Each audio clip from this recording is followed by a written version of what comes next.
Assalamualaikum warahmatullahi wabarakatuh. Apa kabar semuanya? Semoga dalam keadaan baik dan sehat selalu ya. Di video kali ini, kami akan membahas tentang marketing mix 4P dan strateginya. Marketing mix atau bauran pemasaran merupakan alat pemasaran yang baik yang berada dalam suatu perusahaan di mana perusahaan mampu mengendalikannya agar dapat mempengaruhi respon pasar sasaran. Tahapan pembuatan perencanaan marketing mix untuk launching produk secara garis besar hampir sama dengan pembuatan marketing mix plan untuk marketing mix relaunching. Dengan 4P, produk, price, promotion, place, dengan segala aspek dan brand equity-nya secara holistik dan menyeluruh. Marketing mix merupakan salah satu kegiatan pemasaran yang sangat menentukan keberhasilan suatu perusahaan dalam mencapai tujuan. Yang pertama, ada produk. Suatu produk memiliki siklus hidup tertentu yang mencakup semua fase pertumbuhan, fase kematangan, dan fase penurunan penjualan. Perubahan-perubahan dianalisis dan dilakukan identifikasi produk yang bisa meliputi banyak aspek atau sebagian aspek. Formulasi produk mengalami perubahan secara besar-besaran. Formulasi ini diubah supaya bisa memenuhi standar positioning atau penempatan produk yang telah ditetapkan pada saat pembuatan strategi marketing. Komposisi secara otomatis juga akan mengalami perubahan dengan adanya perubahan formula. 2. Price. Poin pertama yaitu penerapan strategi harga memerlukan banyak informasi, baik dalam perusahaan maupun dari luar perusahaan. Informasi dari luar perusahaan diperlukan untuk memperoleh harga-harga kompetitor yang menjadi target produk. Dari sinilah akan ditentukan harga yang cocok dan sesuai dengan sasaran terbaik kita. Sesuai dengan strategi marketing yang telah dibuat dari segmentasi, targeting, dan positioning. Poin yang kedua yaitu survei harga harus dilakukan pada outlet modern, yaitu beberapa supermarket di mana harga tersebut disebut juga yaitu harga konsumen atau CBP, Consumer by Price.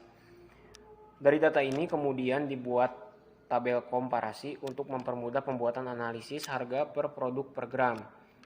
Produk yang disurvei adalah semua produk kompetitor dengan kategori produk sama. Poin yang ketiga yaitu price comparison by brand and category. Dapat dilihat pada data contoh survei berikut ini.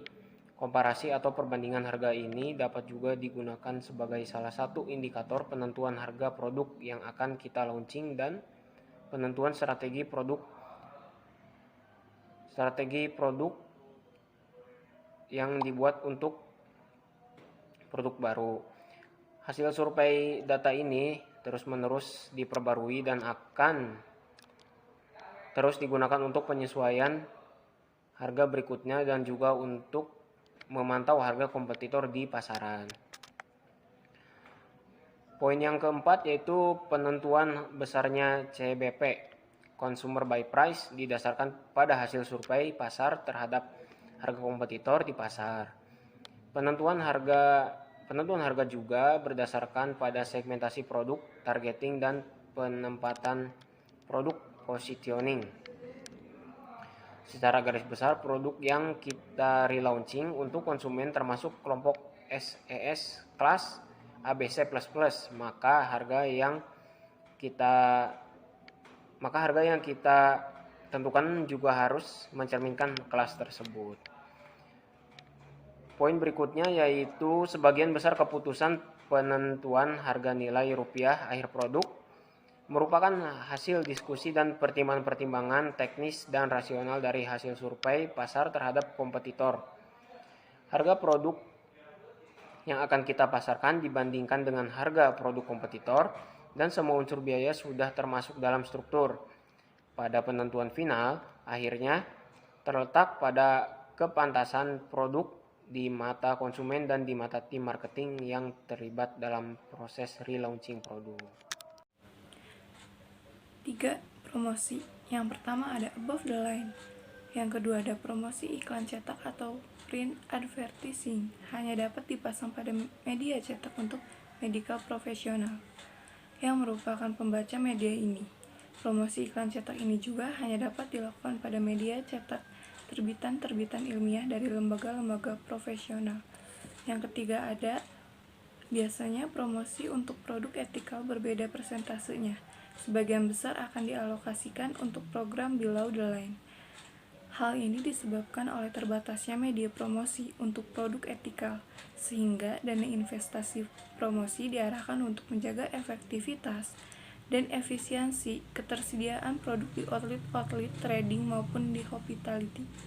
Yang keempat, presentasi. Biasanya promosi akan tetap tinggi jika target market share yang akan diraih belum dicapai secara signifikan.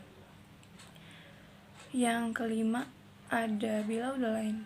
Keenam, program promosi below the line merupakan program yang langsung akan mengakibatkan kenaikan penjualan produk, sehingga program-program promosinya harus mengenai langsung pada target nilai dan volume penjualannya. Yang terakhir, ada program promosi below the line yang dapat dilakukan meliputi konsumer, trade, dan medical. Program promosi untuk konsumen hanya bisa menyiapkan sampel produk dalam promosi. Trade distribusi dalam produk launching bertujuan untuk melakukan penetrasi pasar yang sesuai target outlet yang telah ditetapkan dalam perencanaan strategi marketing.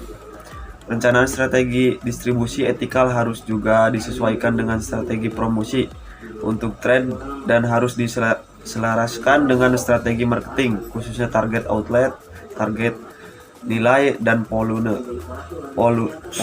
Produk distribusi biasanya dilakukan untuk mempercepat dan meningkatkan penetrasi pasar serta memperdalam penetrasi pasar dengan program SPA (Sales Force Incentive). Untuk tim sales, distribusi produk harus cepat merata ke seluruh outlet yang menjadi target dalam pembuatan marketing strategi. Waktu pendistribusian ke pasar harus sesegera mungkin, dengan tujuan untuk mengisi pasar yang sempat kosong, dimanapun kekosongan stok produk memang disengaja dan direncanakan untuk penempatan produk yang akan di-relaunching.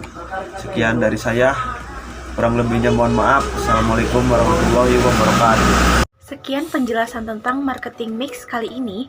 Semoga video ini bermanfaat untuk kalian semua. Sekian dari kami. Wassalamualaikum warahmatullahi wabarakatuh.